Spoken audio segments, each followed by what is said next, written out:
5, 4, 3, 2, 1. KenCast. Hey everyone, welcome to KenCast. A very happy Memorial Day weekend to you all. I'm excited to be with you here today. We have a lot of fun things to talk about. First off, I want to thank everyone who's watching, all new viewers to this channel. Thank you for watching. All returning viewers, thank you for watching. If you're watching live or if you're watching on the replay, we're happy to have you here, guys. We just crossed 14,000 subscribers on this channel. 14,000 subscribers. Thank you so much. It's wonderful to have you here. And if you're watching and you haven't subscribed yet, go ahead and hit subscribe. I promise you feel great. It's totally free. You'll just feel so happy that you just subscribed. But we have an exciting show for you today. We have some big news regarding the new sensei in the Cobra Kai dojo that's going to be working with Terry Silver. And we're going to talk about whether that means Mike Barnes might not be coming back or if Julie Pierce might be coming back. And so we want to hear all your thoughts in the live chat. Be sure to post your thoughts, and we'll be trying to watch everyone's conversation, and we'll try to post as many comments as we can. Today, I am looking forward to being joined by Peter Vonesack from Cobra Kai Kompanion Podcast. He has a great podcast. He has so much of a tie to the Cobra Kai community and so much great content out there. He has great knowledge. So definitely check out his podcast if you haven't seen it before or if you haven't heard it before. And actually, this is a great moment because Peter is about to join us right now. Peter? Hello. Hey, how's it going? Good. How's the camera? Oh, hey, I think you look great. Okay. Well, thank you. You look great too. Thanks. Yeah. And everyone tuning in, you guys all look great also. Yeah. Everyone watching right now, we can see you from here. You're all beautiful, and not only beautiful in appearance, but you guys have beautiful minds because you're watching KenCast today. And we're talking about some exciting things. So Peter, I kind of gave everyone a preview of exactly what's going to be going on. We're going to be talking about the new Sensei Kim, and that Terry Silver has brought in apparently to help with his Cobra Kai dojo expansion. So we're going to get into that, and we're going to get into the implications of whether that might mean we don't see Mike Barnes, or maybe we still do, or maybe we'll see Julie Pierce as a nemesis for Sensei Kim. You're going to help us out actually with the Korean. You have some knowledge about how we should pronounce her name, because we want to pronounce her name correctly because she's pretty fearsome, and we want her, to like us, obviously, and Terry Silver, of course, to like us as well. But first, let's get into news. KenCast News. Okay. Here we go, man. We got news for you. All right.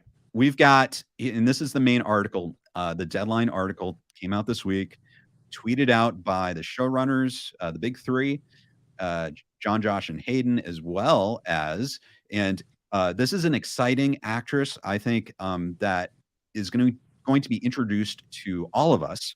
And I hope I pronounced her name right. Alicia Hannah-Kim is going to star as South Korean Sensei Kim Da-Eun, and you're going to help us with that pretty soon, Peter. I know you've been doing some work on that, but well, first off, Dal Super Young as Kenny will be back as a series regular. So that means we're going to see more Kenny this season, which is great.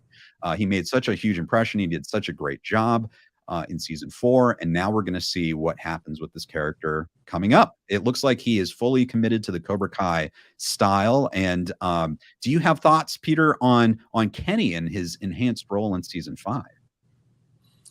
My thoughts is just with the previous seasons, when announcements like this have been made, i.e. Vanessa Rubio, also Gianni DiCenzo, when they had been upgraded, from what I understand, it's not necessarily more screen time. From what I've heard, it's actually more like a pay thing, like a tier, So being upgraded to a series regular, they will be being paid more. Okay. Well, that's great news. He did such a great job in season 4 that I would say that's very well deserved. Absolutely, I completely agree. I really loved how we saw Kenny's arc. We haven't gotten to those episodes yet in our episode reviews, but I am chomping at the bit to get there. But if you kind of remember, like aside from like I don't know, maybe season 1 to 2, um, we saw a little bit more of Dimitri in season 2, but I think it was between seasons 2 and 3, maybe it was 3 and 4 where we heard about Gianni's upgrade to series regular. But yeah, but if you think about like the last couple of seasons, we didn't like necessarily get more Dimitri, so it was just a kind of a tag, if you will. Yeah, indeed. Well, that's great. I am really looking forward to obviously when you guys get around to reviewing those episodes in season 4. I'm looking forward to doing that. People can find you at Cobra Kai Kompanion. I've got the link in the description. If you haven't listened to the Cobra Kai Kompanion podcast, you need to do that. It's just absolutely comprehensive coverage of the entire series. So much great analysis, so many great interviews. I mean, come on, Peter, you have to admit it. It's pretty amazing, the Cobra Kai Kompanion podcast. I like to think we're pretty lucky. Well, there's all you guys are pretty knowledgeable and talented too, I would say. So appreciate it. Yeah, absolutely. Now, okay, this article, the Deadline article, Watch Party was actually a guest on our New Year's live show, and I saw that he did a video on this, and he brought up this whole series regular or recurring character. He mentioned that this article regarding Sensei Kim doesn't really say whether this character is a regular character or a recurring character at all. It kind of leaves that as a mystery. So he was basically saying we don't know how much she'll be in season 5. But do you have any thoughts or ideas on how big a character this might be? She could actually be a big character. She could be a little character. The character of Leah that was introduced in season 4, played Milena Rivero. She was also, if I'm not mistaken, and Dallas Dupree Young, they were both announced in a Deadline article as new characters. And I don't remember, if they were recurring or whatnot, but the fact that they were mentioned and we saw in season 4, and Kenny had a much bigger role than Leah did. Mm-hmm. And so, like, it's really a crapshoot at this point. Like, anything that we have to say would be a guess. Gotcha. Yeah. Well, one thing that we do know for sure from this article, they've chosen to release this, and I don't know if everyone can see it, is that Sensei Kim, this new sensei, is from South Korea and factors into Terry Silver's plans for accelerating Cobra Kai's expansion. That is the official word from Deadline of what her role is. So I see everyone in the comments. People are saying, talking about, let's see. Joseph says, I hope Mike Barnes will be in season 5, and I hope Terry Silver doesn't lose and we see more of him and Kenny as teacher and student bond. I totally agree with that. Supremo says, Mike and Dennis will be back. I hope they can get Snake too. Okay, so there's a lot of hope. Aaron says, hello, Ken. I don't think Kim Da-Eun will replace Mike Barnes. I think Mike Barnes will come back at some point. He will come back to fight against Terry.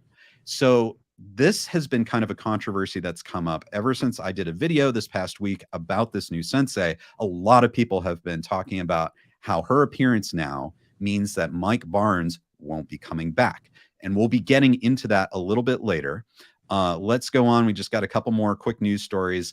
I had an interview. Part 1 of my interview with William Christopher Ford is out now. And he talks all about behind the scenes on Karate Kid 3. And there's going to be a part 2 to that, a whole other part coming out sometime this week. So if you enjoyed that, if you haven't seen it, definitely check that out and look forward to the interview coming up. Also, I want to point out that Peter has interviewed William Christopher Ford as well. So I know we've gotten a lot of new Sensei William fans because he's an incredible storyteller. So definitely check out all those interviews. He's just very, very great to listen to. I love listening to all his stories. And I think you agree too, don't you, Peter? Oh, absolutely. He's got you nailed it on the head there, Ken. He's such an incredible storyteller. He has his own series called 52 Masters. Yes. So if you guys are a fan of martial arts, when he turned 50, he wanted to kind of go on this venture speaking with all types of other senseis to teach him something that he may not have learned. And if you're a Karate Kid fan, he has spoken with Sensei Ron Thomas. So that was a lot of fun to check out, because again, you got Bobby from the first movie and Dennis from the third movie, and they're sharing screen together. So it's Right. very interesting. So it's kind of like the first collaborations. And also he is a filmmaker himself. He created the documentary, The Last Dojo, about Sensei Demura, who was Pat Morita's stunt double from the Karate Kid movies as well. Yes. So that's also available. Yeah, that's wonderful. So much great content, guys. If you haven't listened to Sensei William yet, you should. He has so many great stories, and especially back from the day in Karate Kid 3, and also, yes, his training. And my interview this week, we're going to get all into his personal background and how he got into martial arts and everything. So obviously, he played Dennis. I hope we can see Dennis again coming up. Also this week, my short film Bigfoot and Me, I know this is different than Cobra Kai, but just finished an international festival run. It is now out on my YouTube channel, so if you are a Bigfoot fan in any way, check it out. I think you might get a kick out of it. Ken, Okay. Go ahead. I thought it was actually about you and Terry Silver. So it's actually about Bigfoot. See, so I hadn't seen the poster, so I had no idea. I just assumed it was you and Terry Silver. Yes. This one is completely unrelated to the Karate Kid Cobra Kai universe, unless the mythical creature of Bigfoot is in the Cobra Kai universe. He might be. But no, this is completely different. This is more of a, what would happen if you found Bigfoot? I know a lot of people out there believe in Bigfoot. I know a lot of people out there would like to go out into the woods and find Bigfoot. So this is kind of a short film that explores what would happen if a person's dream came true and they found Bigfoot. So, and then if you want to interpret Bigfoot as Terry Silver, then that's up to you, of course. You can metaphorically, Bigfoot is Terry Silver. So yeah, I can see it. Yes. Thank you. Yes, Bigfoot me. Okay, I see some great, looks like there's some great comments in the chat that are kind of anticipating where we're going to be going. Let's do kind of, we haven't done this in a bit. Let's KenCast Trivia. All right. Hey guys. All right. We want to hear what you think. I've got a trivia question for you. Okay, that's going to tee up our discussion. We're going to just put your answers in the chat. To be honest, don't look it up. I think some of you may know the answer, but we're going to read this. You ready? You ready, Peter? I'm ready. Are you ready? Okay. Yeah. All right. Here we go. Here's the question. In Karate Kid Part 3, Terry Silver tells Mr. Miyagi that John Kreese was his school's #1 student. Who did he say was the teacher of that martial arts school? All right, guys. We'll give you a few minutes. If you want to answer in the chat, go ahead. Peter, I think you probably have an idea of who this is. I have a few guesses. I hope one of them's right. Okay, we've got guesses coming in. Moby Cat says Kim Sun-young. Okay, a lot of very similar. Zayed says Kim Sun-young. Ben Metello says Kim Sun-young. Oh, Robana. Oh my goodness. Dan. Yes.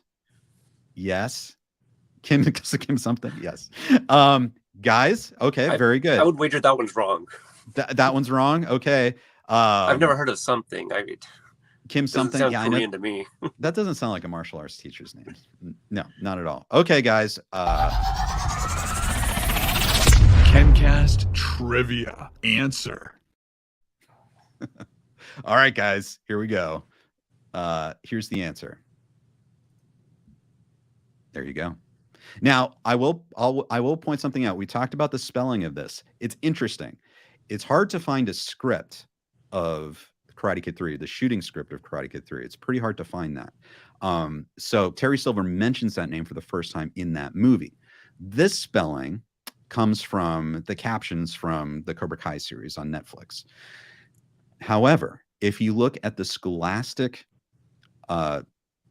book version of Karate Kid 3, it's actually Terry Silver says Master Kim, and then it's SANG JANG. That's how they spell it in the book version. That's from 1989. So I'm wondering if the spelling was originally different. So both of those, you might have seen both of those. That's a little extra bit of trivia. It's probably too much trivia. But so Peter, all right, Master Kim Sung-young.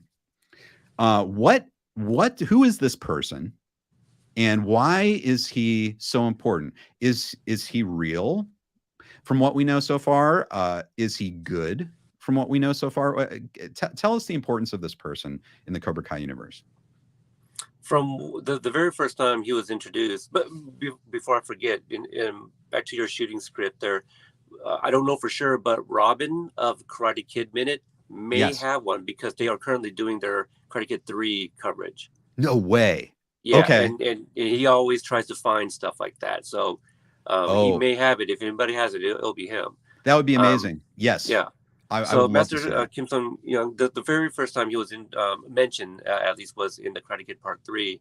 To take something that Watch Party says in one of his videos, he says that everything Terry Silver says in that scene was a lie. So we don't know if he really trained with Master Kim, because what we learned in season 3 of Cobra Kai, Captain Turner brings him up. And so we never see Kreese and Silver actually train with Master Kim. So there's a chance that we may get some flashbacks in season 5. Maybe their training was only an extension of, and then going forward, they kind of, filled in the gaps with some other training in between. I'm not sure. So really hard to say if they are, actual students. They just might be students of the dojo, of his name. Right. Now, it's interesting, though, because I know one question a lot of people have is, how did Kreese and Silver get so good? They seem to train under Captain Turner for a while, but then Kreese gets rid of Captain Turner, and we really don't see Terry fight at all at that time. So I know there's a lot of speculation that after that, if Kreese is telling the truth about him being a 2-time champion, U.S. Army champion, that they might have trained much more. They might have actually sought out Master Kim himself to train, and that's how they both became so good. Right. Yeah, no, absolutely. And maybe we'll get a little flip of the script, and we'll get a flashback where they go to Korea and say, our mentor, Captain Turner, sends his regards, You're right. or sadly has passed away and sent us to come learn from you, something, the writers, the creators, they're all very brilliant in filling in the gaps. Questions that we have will eventually get answered in one way or another. Yeah, absolutely. And we'll see. It's interesting in that scene in Karate Kid 3, because you could look at it that Terry Silver lies about everything, but I don't know if he does. I think it's a mixture, because he says that John Kreese was the school's #1 student. Also, it seemed like he was pretty honest when he said something like, John Kreese, he wasn't always like what you saw. He's a hero. War does something to a man, and there are hints that he's being, I think that there's some truth there, so I don't know. It's interesting. It's a good question whether he's telling the truth about Master Kim or he's not. So now that leads us into perhaps our main discussion today. And we've got, here we go. KenCast Kim Da-Eun. So this is the new character, Sensei Kim, that was mentioned in the article. And we've done videos about that. But first, before we kind of dive into the discussion, Peter, you have actually been doing some background on this character, and you're going to help us with how we should pronounce it. I would not say should pronounce it. I did reach out to a buddy of mine who I served in the Army with. I was trying to go method with this, right? There's a Silver and Kreese connection. So I was like, well, I got a Korean Army buddy. And so I was like, hey, there's this new character that was introduced. I would like to learn the pronunciation of her name. So we went over it, and basically, it's on paper it's 2 syllables, but it's almost kind of like a blend there. So it's more like Da-Eun, you know. And so that's it. So it's actually Kim Da-Eun. Okay. But and Sensei would go last, so technically it's Kim Da-Eun Sensei. Okay. So I would imagine on Cobra Kai is probably going to be Sensei Kim, and it would be interesting to kind of listen in on how we pronounce her name, because Alicia Hannah-Kim is of Korean descent. She was born in Australia. So is she going to be working with an accent? If so, which accent? Australian or Korean? You know, Right. if it's Korean, I feel maybe she may have brought up this is how we pronounce it. You know, if you listen to interviews or read up on some things about season 3, when Tamlin Tomita reprised her role as Kumiko, she had some input on some of the translation, because she had to read the Miyagi letters, and she had some input on the words that the Okinawans would actually use versus just like regular Japanese. Right. Wow, that's so interesting. I know there's so many interesting possibilities here. And one thing to note, and I did a video on this past week, you guys might have seen it, about this new character. And I bring up that in Korean, the surname goes first. So this character's surname is Kim. And that's the same surname as Master Kim Sung-young. So the question is, are they related? And it's a very common surname, super common. It's, in fact, I think it's the most common Korean surname. So that's another question. If it's like Smith or something in English, does that mean they're necessarily related? But we do have this, that, you know, they talk about, there's that rule on TV and movies that no 2 characters can have the same name, you know, even though that's not true in real life, that if you have 2 characters with the same name, that's more than a coincidence, at least in fictional TV and movies, if you believe that. And then also there's the Terry Silver connection between the 2 characters. And then there's obviously the martial arts connection between the 2 characters. So what's your thought, Peter? If you were to guess, are those 2 characters related? If I were to guess, I would say yes. Okay. The writing is very deliberate. There's no way it was a coincidence that they named this new character Kim, and then all of a sudden realized, wait, oh, right, Master Kim also has the same last name. You know, the creators, the big 3, John, Josh, and Hayden, are huge fans of the Karate Kid movies. They love the character of Terry Silver. And you know, I mentioned the writers' room, like all the writers, they're very brilliant. And there's no way that they all missed the fact that this character is also Kim. Right. I tried going back because I thought at some point I had mentioned that there was a possible connection between the 2. I went back and watched the part where I joined you and Drew. And we were breaking down the trailer, and I went to the sequence where we were talking about that scene. I didn't speak about it there. I re-listened to that sequence in our breakdown on the audio podcast. It wasn't there either. So I was trying to figure out, like, when was it? But at some point, I did try making the connection. Right. Now, Ken, do you have that tweet that I yes. about? Here, let me bring this up, because this is a tweet from the actress herself. Okay. So the tweet, she tweets out, LOL, now I can follow Cobra peeps on Twitter and not be scared. You will all figure it out.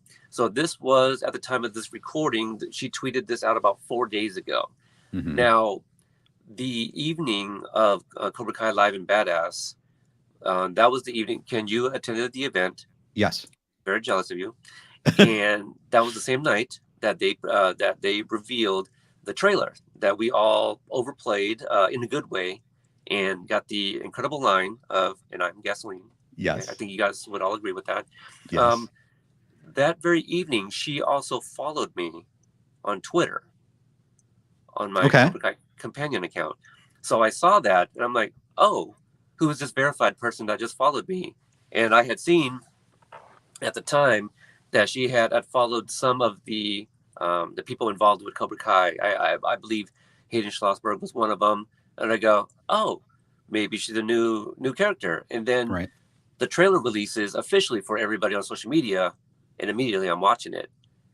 And so when I get to that point where Tori is punching the dummy and I see the long braid, I go, oh, I wonder if that's the actress.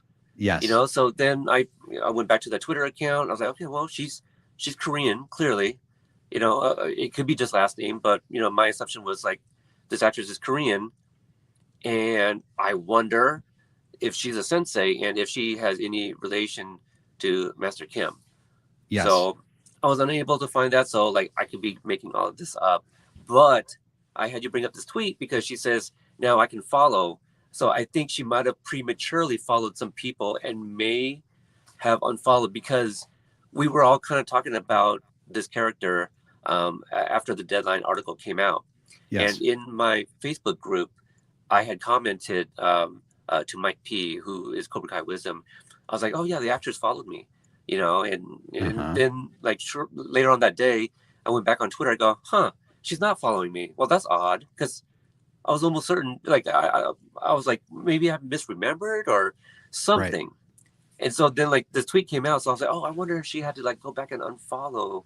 So that way people weren't kind of like picking up on the, clues that she was in the upcoming season of Cobra Kai. Yes, absolutely. And here's the actress, Alicia Hannah-Kim. I hope I pronounced that correctly. This is, from the trailer, we can only see that long braid in the back. So this is the actress from the front. So, and a lot of people, are saying, I wonder if the actress playing Kim has martial arts in her background. They're kind of wondering about this character. And, we were just talking about if she's related to Master Kim Sun-young that Terry Silver brings up in Karate Kid 3, Captain Turner brings up. And here, I'm going to say something. I'd like to bring up a tweet, and I wish I had it here, where Hayden talks about like the power rankings of the different people in the Miyagi-verse.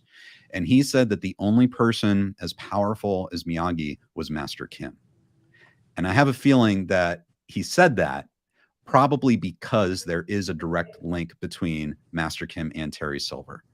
And I would think Terry Silver would, if he knows if this person is related, he must be close somehow. He must have kept up contact with the family.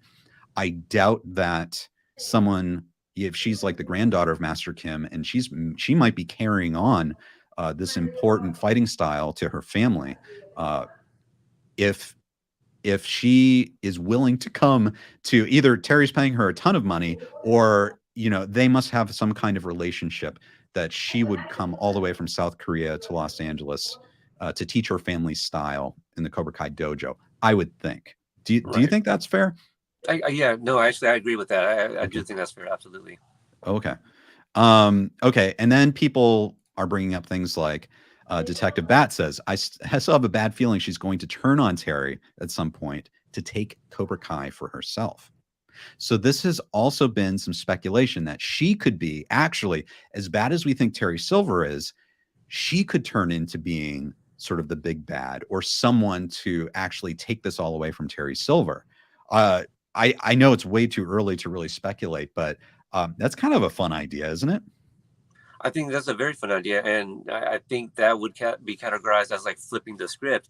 We all think that like, oh, well, Terry Silver is the big bad because of Karate Kid 3, and here he is in 2 seasons. And I think we're all very divided whether or not we will see Terry Silver past season 5.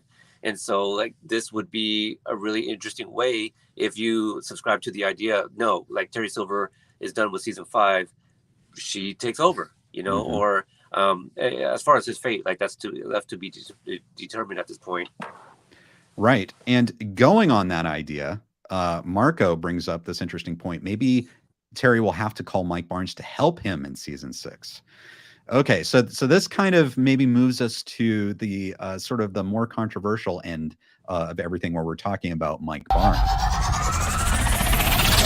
KenCast Mike Barnes. Okay, so guys, we've got a lot of Mike Barnes fans. A lot of people are wanting Mike Barnes to return. The number one comment I got on that video from multiple people was that the fact that that Terry's bringing Sensei Kim to the Cobra Kai dojo means we're not going to see Mike Barnes in season 5. And I thought that was interesting because I didn't expect people to come away with that. But I'm guessing, and you guys let me know in the comments, but what I'm getting from people is that they expected when Terry Silver said, I'm bringing in, I know 1 or 2 friends who could help run Cobra Kai, that he would immediately go to Mike Barnes. And the fact that we're not seeing him and we're seeing 4 senseis that are not Mike Barnes helping him run the dojo, and especially with Sensei Kim, that means we're not going to see Mike Barnes, that Terry Silver's not going to call Mike Barnes. Hearing that, Peter, tell me your thoughts. And everyone, let me know your thoughts in the comments. Mike Barnes. Is that the guy Johnny was on the phone with in the very first episode? Ace Degenerate? Oh, right. Yeah, I mean, he was, right? And he was running the TV repair place. I mean, why? If that's what Mike Barnes is doing, obviously Terry's not going to call him, right? That would be my first call if I needed help. It would be that guy. Yeah.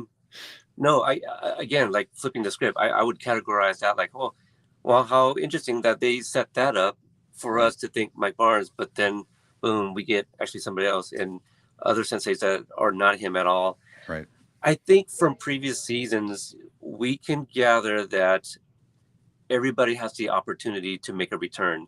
When most people, including myself, thought that Aisha was done because, they wrote in the school fight, made her parents pull her out of school. I thought that was the last of it. And then we saw Aisha again. So you never know, they love to bring back the legacy characters if it fits their narrative. They're not going to bring anybody back that makes no sense. So, if you're opening up a lot of different locations, they are setting up for a possible return of Mike Barnes. With Terry Silver returning in season 4, nobody can sit there and tell me that you were really surprised the way they set up that character. They invested in an actual flashback sequence of young Terry Silver. Like he was eventually going to come back. Right. Now, also with the legacy characters, they haven't recasted anybody except for one person, which was Allie Mills' mother. Yes. I think I forget what the consensus was as to why. Like I think they were unable to find her or something. Yeah. So, but somebody as big as Mike Barnes, I could not see that being recast. Right. Obviously, Sean Kanan is still actively acting. He just came out with season 2 of Studio City. Mm-hmm. He is making book appearances because he just released a new book, Way of the Cobra. Yes. As far as I've gotten, a very great, incredible, inspiring book. But yeah, I mean, I would not be surprised if Mike Barnes pops up. I wouldn't be. Right. And I think it's people. I made a video about Mike Barnes a long time ago, and I think it would be good for people to to think about Mike Barnes and the character of Terry Silver. What are the ways he could come back? Because a lot of people assume that Mike Barnes and Terry Silver are always going to be on the same side. But like as Moby Cat says right here, Mike Barnes was a hired hand who disappointed at the end of Karate Kid 3. And that's something to keep in mind too, is that, Mike Barnes did not do exactly what Terry Silver wanted, and I kind of made the point, I wouldn't have wanted to be in the car ride home with them after that tournament. And so it's possible that they could be fine, but it's possible that Terry Silver, like he might do, blaming someone else, could very easily blame Mike Barnes for somehow getting distracted by Daniel doing a kata. Like, how can you be a champion fighter and screw that up? You just had to get 1 point. I'm sure Terry would be like that. I'm sure Terry, I don't know this for sure, but I'm sure that not only did Mike Barnes not get any kind of financial compensation from that, Terry might have demanded that Mike return any money that he paid him. I mean, Terry could have been very angry about all that. And so depending on how that ended, they might not be really on great terms. So Terry might not reach out to him to have him come back. I don't know. Do you have any feeling about what the Terry Mike Barnes relationship might be kind of between Karate Kid 3 and Cobra Kai? for all we know, he could have been dumped with all the toxic waste. We don't know if Mike Barnes is still alive. That's the other thing. Yeah. So much time has passed, and we have so little to go off of. Anything anybody says is a complete guess. I don't like to speak in absolute without any info to kind of back that up. So I always leave room for interpretation, for speculation. People often ask for like my predictions about the next season. I try to base those off of things that we have learned. Otherwise, it'd just be a complete guess. Right. So, and people really like to throw around the word theory a little loosely, and sometimes what they are telling me is actually a statement. Like I remember someone told me, like, I have a theory that Tori is upset when she is like looking at her trophy in the trailer. I go, I don't know if that's a theory, because that's exactly what's going on in that sequence. Right. So it's things like that. But right now, there has been no mention of Mike Barnes. There has been only a line saying, I know like a couple people that I can dig up. That could be anybody. He's met, I'm sure, a number of people over the years. Right. So you already alluded to like 4 senseis in the trailer. Right. They could be part of the 2, that he reached out to. So yes. let me ask you this real quick. Do you think there might be a slight time jump in the early parts of season 5? I think that's very possible, because I think what we've seen with trailers so far is that, like if we look at the season 4 trailers, both the teasers and also the main story trailer, most of the content, in fact, if not all the content from the trailer, are from the early episodes. They're from the first half of the season. You're not really seeing anything that's happening in the second half of the season. Right. Hang on. Did you lose I was my? gonna say, Ken, you want me to take over now? Yeah, absolutely. Actually, here. Let me go for it, Peter. Hey guys. Hey, Peter from Cobra Kai Kompanion. I don't know what happened with Ken. He started talking about Terry Silver, and all of a sudden his feed got cut. But anyway, have you heard a good joke lately? No, I'm just kidding. More thoughts about with Mike Barnes. At this point, I feel, and there hasn't been like a whole lot of fan service with the return of legacy characters. I was surprised as anybody with the return of Chosen. And for those that have been following me for some time, I've done some lives leading up to season 4. And people would ask me about the possibility of Chosen returning. I was like, there's no way. Why? Why would he come to the U.S.? But I had nothing to base that off of, right? Like we had no inklings of what may happen in season 4. And then after watching it and then getting that big reveal of Chosen at the very end, that makes a lot of sense, so I had to eat crow at that point. So I totally get it. So yeah, no, I don't necessarily like being so close to the truth when I talk about speculations and predictions, because I, like anybody, would love to be surprised. That's why I hate spoilers. I hate them. So back when I had 32,000 followers on Instagram, I would get all these people sending me screenshots and I don't know why they're sending it to me. Like I'm not gonna share them for them, because I don't do spoilers. But stuff like that takes the fun out of kind of watching the new season, going in brand new. So I try to remain off of IMDb, and sometimes you can't trust those either. There's could potentially be, kind of like Wikipedia. You can go in there and change the information, but people try to use stuff on IMDb as like the Bible, as the gospel. Like, well, if it's on IMDb, it's true. That's not 100%. But also, why spoil yourself? We're still going to enjoy it at the end of the day, but how much cooler would those surprises be kind of coming in without any knowledge? So, yeah, I think I'm definitely waiting on the next trailer just to see what else is revealed, any other clues we can pick up for sure. Great. Hey, Peter, can you hear me? I can still hear you. Yeah. Okay, that's great. Hey guys, sorry, we had a little technical issue with the camera, so we're back on a different camera. I look a little different, but still excited to be here. Thank you, Peter, for covering. Hey, thanks for joining me. Yeah, I'm always happy to join Peter in the Cobra Kai Kompanion Podcast / KenCast. So okay, so you were basically talking about like the trailer and everything like that. And I'm sorry I missed a lot of that, but when we're looking at what could happen. I think someone had brought up in the comments earlier the fact that towards the end of the season, Mike Barnes might actually be someone that Terry Silver could call in to help. If Sensei Kim could be like best friends with Terry Silver, or she could want to take over Terry Silver's dojo. And if that happens, Mike Barnes could come back in that case. Have you talked about Kreese at all? No, I have not mentioned Kreese. Okay, because Kreese is someone who we did not see in the trailer at all. We know that he went to. It looks like he has legal problems. It looks like he might go to prison for all of that. And I'm going to throw this here. And not that we would actually see a sequence of this, but I would imagine, yes, we heard Stingray kind of out him, but I feel to be sent to prison, wouldn't there be some sort of hearing and you kind of have to prove it? Like, can you just say, hey, it was him that assaulted me? Shouldn't they have to prove that? At the very least, he may be held, awaiting a hearing kind of thing. So he might be out for a little bit. But I think, I don't know if this is like a huge thing out there in the fandom, but I've seen people thinking that, we're not going to see Kreese until like the very end of season 5. We don't know that for sure.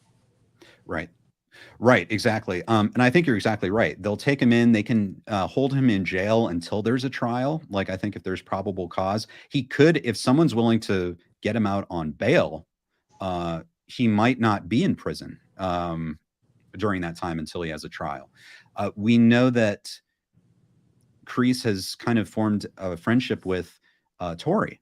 Kreese has really looked out for Tori, and Tori saw what Terry did at the tournament. And so, I don't know, it's my idea that possibly could be something that happens where Tori kind of becomes Kreese's eyes and ears within the Cobra Kai dojo. It's kind of like getting intel from Tori about exactly what Terry's up to, what he's doing with the Cobra Kai dojos, even if he is in jail and he can't afford bail. And who knows, back in Karate Kid 3, Terry paid off the cops. It seems like they kind of implied that, and he could be rich enough to do that as well this time. So I would think so. I would think so, because like Terry clearly still has money, and I would say a lot of it, if he's popping up all these locations, I don't think a win at the All Valley tournament is going to rack in all this money for him to pop up all these different locations. But to what you're saying, let's I'll humor you, and let's say, Kreese is using Tori as eyes and ears. Tori has no money to get him out. Who does? The LaRussos. And Tori is kind of warming up to Amanda. Right. Amanda helped her get back in school.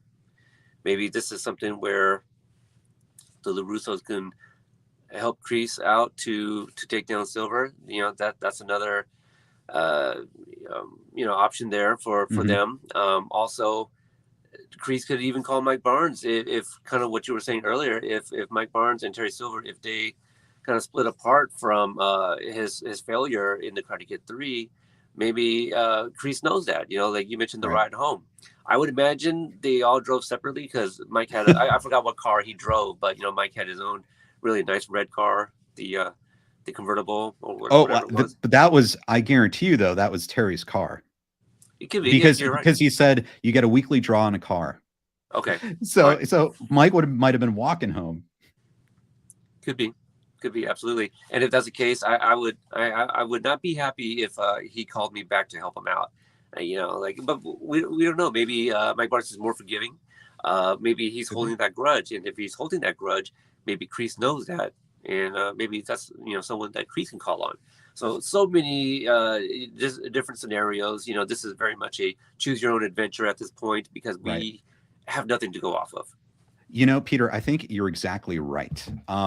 And when you talked about theories before, and everyone has theories, a lot of people have really great theories, but there are so many characters now.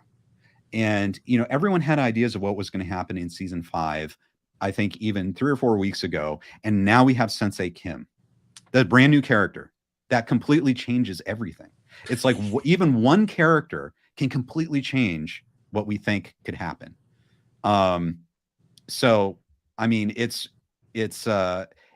really, you're right. It's like the idea of actually trying to precisely guess what's going to happen. You know, it's difficult because you just don't know all the people who might be involved and everything that can happen. And I think the big three are really good in that way. It's not so much like a lot of shows subvert expectations and stuff and sometimes they do it by having characters go against their character. They violate the character and they have someone do something out of character. In this show, they don't have to do that. All the characters are very there's integrity to all the characters, and they can just keep introducing new characters that bring up new possibilities and dilemmas for the existing characters. Yes. Yeah, no, you nailed it. Actually, I was about to bring up that exact word. Recently, I interviewed Alan H. Green and Jetta Jurians, who are both Kreese and Allie, respectively, in the Karate Kid the musical. And as you would imagine, a lot of people like, you guys are turning it into a musical. Like, you know, I feel there's a lot more naysayers than people actually excited about it, which is actually now premiering in St. Louis. If you guys are close by, go check it out. It's getting a lot of great buzz right now. But Alan H. Green, he told a word that he used to talk about the musical was integrity. And not that I needed to be put at ease, but I hope that would kind of have everybody kind of breathe a little bit easier. That, okay, you know, people, it's not a cash grab. You know, like a lot of the producers, you know, they love those movies, and they're kind of just, you know, breathing a new life into the story that we love. Robert Mark Kamen wrote the book for the musical, and just everything that's being put on it. It's not like, well, let's do this because it's cool. There's an integrity there that everybody wants to retell the story that we love. And so what I'm getting to is like, integrity has been a big part of the first 4 seasons thus far. Again, the creators love the franchise that much. They're not going to screw this up, you know, like this is their own thing, you know, and they love it, if not more, you know, as much as we do. So we have to remember that there is integrity in this too. They're not going to do things for the sake of being cool, and they set things up, and whether or not it gets answered in the next season, it could also be answered in the following season. So there's things that, you know, there's breadcrumbs from all the way from season 3, you know, that we're just kind of finding out. So, you know, like before you're up in arms over like something that was just revealed, we haven't seen season 5 yet, you guys. You know, they continue to present something that's bigger and more badass every single season. And every season I go, well, how do you guys top that? And then they continue to do it anyway. So yeah, we'll see. We will see for sure. But I don't think they are the type at this point to go against their own integrity. Everybody involved loves the movies, you know, and even the new people, they have gone, like the younger cast, they have gone back and appreciated the old movies before Cobra Kai. Yes. Oh, absolutely. Yeah, and that's a great point, you know, especially when you look at, I think people are maybe sometimes worried because so many times, I was thinking about doing a video of this, so many times when companies or channels or whatever bring back these 80s franchises, it somewhat disappoints the fan base. Like there's something wrong. There's something not quite right. The characters are different. And this is really a unique show where they got everything right. They do exactly what you say, Peter. They love those movies. They love those characters inside and out. They believe in them.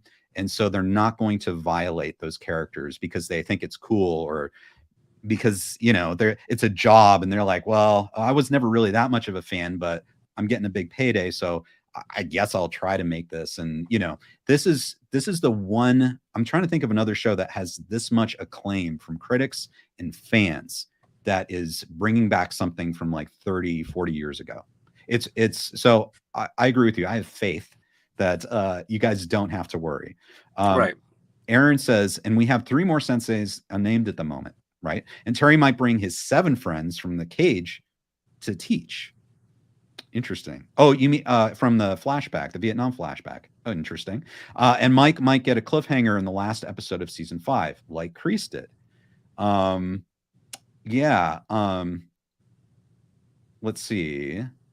We've got Motu Thunder says maybe Terry should open Cobra Kai all over the world. He has the money. I think he wants to do that. Detective Bat says, I feel they're saving Mike Barnes for later, not to overstuff the 5th season with too many characters. And that's something people have brought up, Peter, is this idea that, it does feel like there's so many characters for a half-hour show. I know I felt it, like, especially in season 4, I'm starting to wish these were 45-minute episodes or hour-long episodes. And do you think there's a danger that with Sensei Kim and other new and these other 3 new senseis, that there could be too many characters to juggle in season 5? Or do you think there's a way to do it? If there's a way to do it, they would know how, for sure. Right. I don't get paid any money to answer that question for you, Ken. My apologies.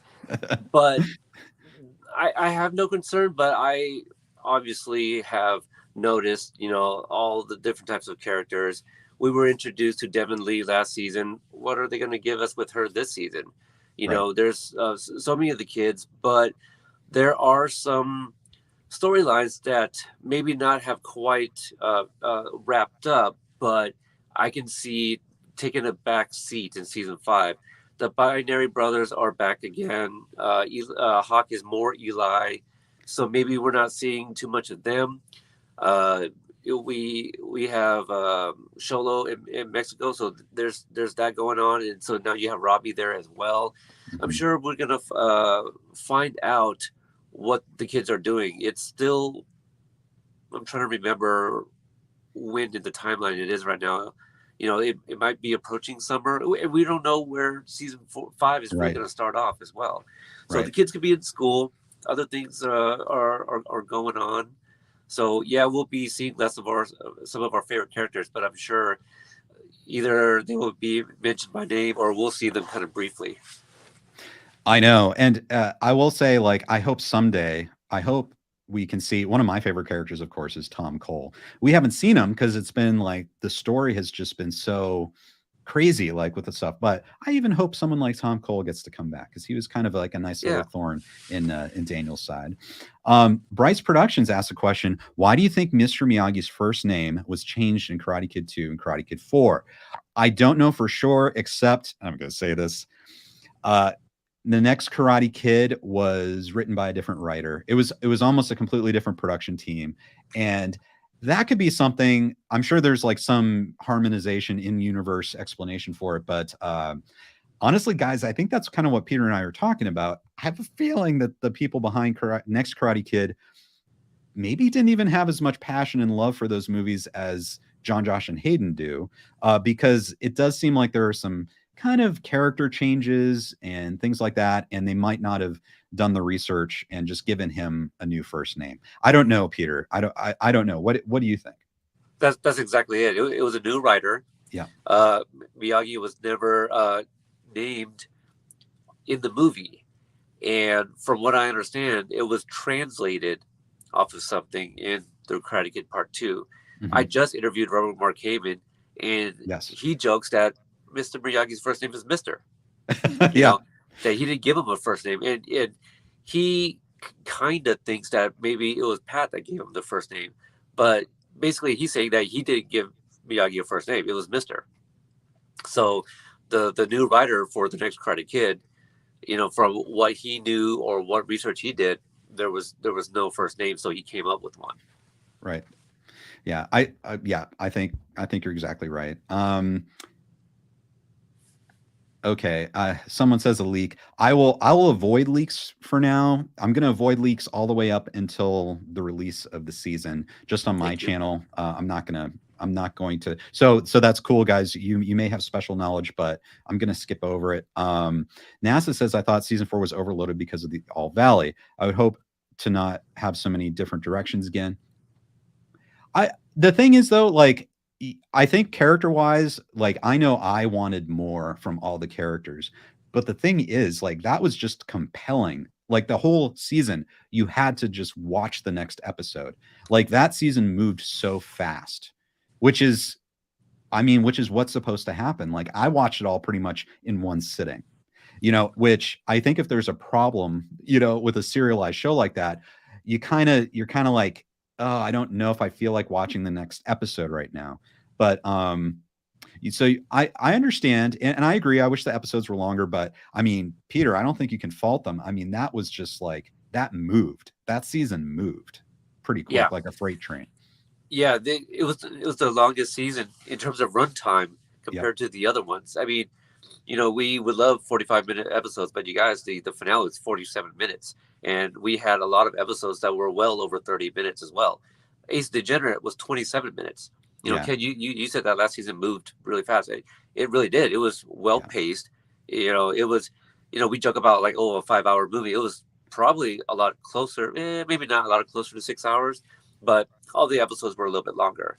Right. But what they do well is in the writing. They're so intricate and deliberate with the words they use and the phrases and all of these things that it tells the story in such a fluid way that we're just taking it in, and all of a sudden we're about 3 episodes down. Like, well, that was so fast, right? I remember when I did a live reaction to the season 4 trailer. The first thing I said immediately after I finished it, they do all that in 10 episodes. Right. So right. The little bit that we see, we're kind of already talking about that, like, all the characters that we already have, the ones that were introduced in season 4, what we're seeing with season 5, how they have answered and delivered every single time, so yep. So we'll see. Right. Season 2, we didn't see Yasmin, and they wrote a reason as to why, she wasn't there. So I would expect some of our beloved characters may not be in season 5, and there will at least be something to address that. Right. I think you're right. We've got Emu Billy who says the worst part of having all episodes available on day 1 is watching them all, then having to wait for the next season. I totally agree with that.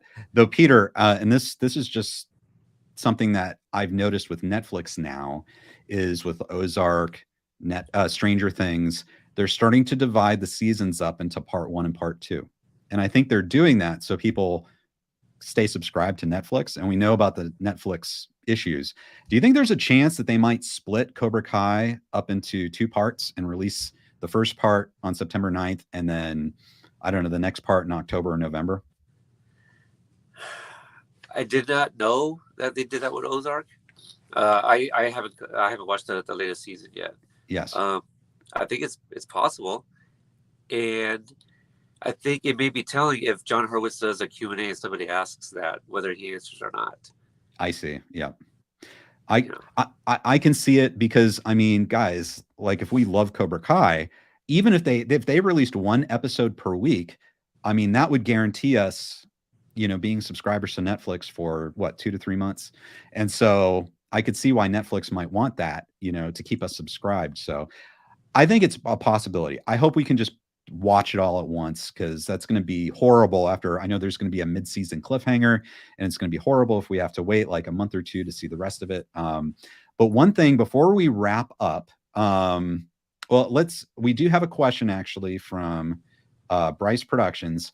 Ken, Cole, and Peter, do you think Ali Momsey in season 3 could be cut out in the season 3 director's cut to have no recasts? I studied season 3. If you cut the scene, it won't affect anything negatively. I guess you could do that. Although, I thought the actress did a really good job. And I think that the only reason they did that, I think I read that the other actress had retired. Obviously, the original cast for the original Karate Kid movies, she was, probably currently at retirement age. So I don't see them going back and cutting out that actress's scene, obviously, because Allie's in it, Elizabeth Shue's in it. So I don't think that they would. Drew Rohally, hey, Drew, from Last Row Podcast says, that's a really interesting point. I didn't think about them splitting it, but it makes a lot of sense. All right, guys, sorry. If this is the first time you've heard it, this is the first time I thought about it. I'll make a prediction now that Netflix, in the situation they're in right now, we're going to have the first part on September 9th and the second part at least a month after that. I don't want that to happen, but watch for it. I think it's possible. I will double down, and not that I wish this, but I wouldn't mind having 1 a week. Well, because you can digest it, can't you? Like, you can think about it. As content creators as well, it would just be a lot more interesting and more articles to read, more content to make for people to consume. Just the possibilities. And I think for the people that review the episodes, it'd be so much easier, for us to really process a whole episode for 1 week and gather our notes. Kudos to those that can knock them out weekly, and that's fine. But for like someone like me personally, I like to really get into it. Really get into it, and I think a whole week to dedicate myself one episode at a time, I think would be great. I don't wish that, because I would love to watch all 10 episodes right then and there. But yeah, I know some people wouldn't like that. I agree with you, Peter. It's tough because, as content creators, we want to give very well thought out ideas, and, I feel like you can only start to do that if you've seen it like at least 3 times or 4 times. And it just takes time, to get, so that you're right. That would be an advantage to spacing it out a bit. One thing before we wrap up, I wanted to get your thoughts on, a lot of people have been talking about whether this this Sensei Kim coming in season 5 might mean, because people think she's Cobra Kai, she might be like a villain aligned with Terry. If that means we need a new sensei, a new female sensei on the Miyagi-Do chosen side, namely Julie Pierce. So a lot of people have been saying that this could tee up a return for Julie Pierce as being a sensei for Miyagi-Do chosen, someone to mentor Tori. Do you think that the return, the appearance, I should say, of Sensei Kim means that we will see Julie Pierce? Again, I don't speak in absolutes, so I will not say yes. Yes. But there's definitely an opportunity for her return.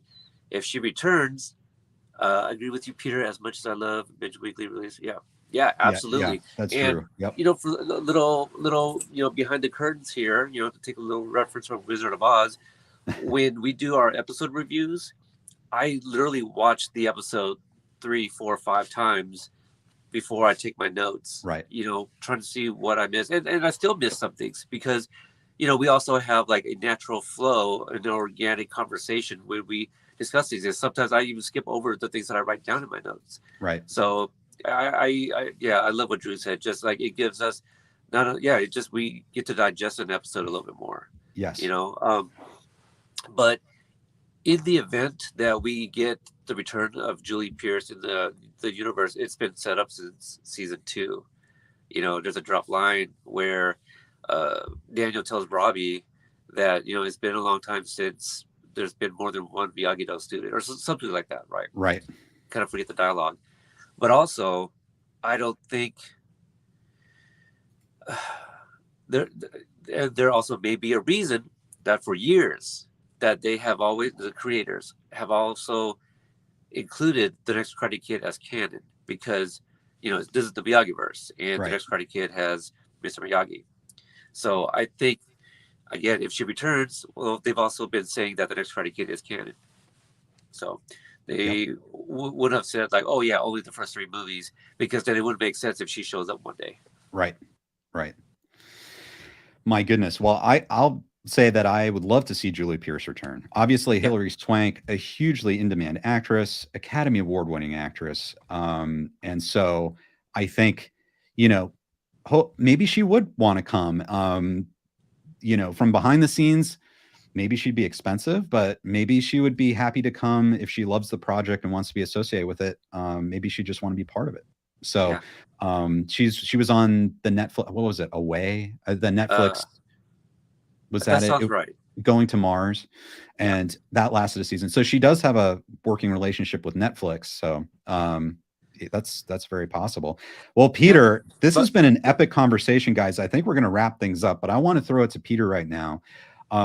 Your thoughts on Sensei Kim, on I guess, or Mike Barnes or Julie Pierce, or anything we've been talking about today. Do you have some idea to kind of sum everything up about what we should look at going forward? One of the comments recently about Julie Pierce, somebody was like, oh, well, Hilary Swank is going to cost too much. You actually kind of made a mention of that too. I didn't think Elizabeth Shue was ever coming back. Mm-hmm. But that's because of the way she was written out in the Karate Kid Part 2. Also, there was a Elizabeth Shue fan account that on Twitter that I don't know if I reached out to them or they found me talking about her on Twitter, But I did pose a question, would she have been free around the time of the filming? And they said they'd be surprised if she even showed up for a cameo because of the boys and other things that she was doing. So I didn't think she was actually going to show up, and there she was in 2 episodes. Yes. Yep. So even if we got Julie Pierce, there's no reason that they couldn't film everything with her right away to keep costs, economical. Right. Mike Barnes, very possible to show up. That's really up in the air at this point. Sensei Kim, I don't know if she'll be able to resist the charm of one chosen Taguchi. People have been bringing that up, like, we really haven't seen Chosen in love. We haven't seen that side of him before. And is this someone who he would really respect and be like, wow, she's really good. She's a really good martial artist. She's a really good teacher. And you remember my theory, right? Go tell us again. So I think, yeah, that one. Yeah, but also go back and watch that the episode about break down the trailer where I theorized that Chosen could possibly die. Yes. And I get into all of that, the details. Not enough time to go over that again. Right. But to piggyback on that, what if Sensei Kim is kind of manipulative? Like Terry Silver was that way. At some point when they met, that was bad Terry Silver, right? That wasn't quite Terrence, as we come to know him in season 4. Right. What if she plays a part in helping manipulate Chosen, and he gets a little soft? Right. Warms up to this young lady who he does not know is a Cobra Kai. Right. There's things like that. So again, choose your own adventure. There's so many possibilities and scenarios that can play out. But I would hope that he is not that trustworthy. Also, he's in the U.S. meeting brand new people. You gotta be careful who you meet. So right. We'll just kind of see what happens with Chosen. That is a fascinating idea, Peter. Okay, that gives us a lot to think about, guys. We are going to be talking about this all the way up to the release on September 9th. And so keep coming back. I'm doing KenCast now every Saturday.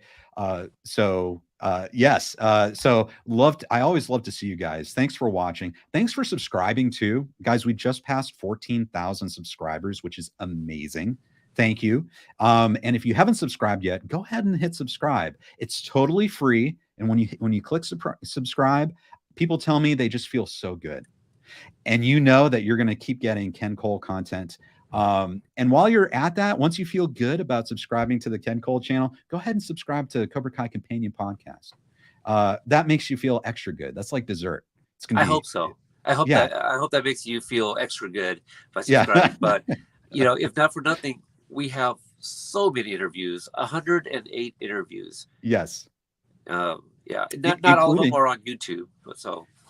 Right. So they need to follow you wherever you can listen to podcasts, right? Yes.